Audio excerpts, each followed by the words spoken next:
So let's go back and help our audience understand the distinction between light microscopy and electron microscopy. Why did we need electron microscopy? What's lacking in a light microscope? A very nice question. A light microscope, every microscope which works based on waves, let's put it like that, is limited by the wavelengths. The smallest feature you can see, at least in most classical microscopes, is about half of the wavelengths of the radiation which you're using. So if you use light, the smallest wavelengths, the smallest feature you can see is in the order of a few hundred nanometer, maybe 200 nanometer or something like that.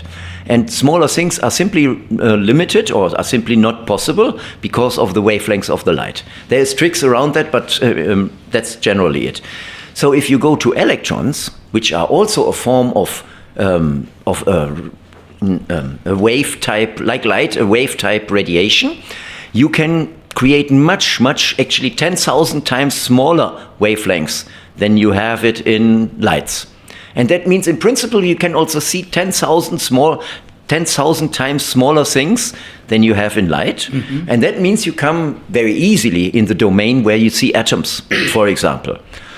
Now, not every technique in electron microscopy can see atoms, because electron microscopes are not as good at light microscopes. They don't have the same accurate lenses. So light lenses made out of glass you can make very accurate, but electron lenses you cannot do so well. So therefore you're not that good in resolution as the wavelengths of electrons would allow, but you're getting to atomic resolution if you want. Yeah. So that's the main difference. Yeah, of a wave-based microscopy. Let's put it like that. Sure. Yeah?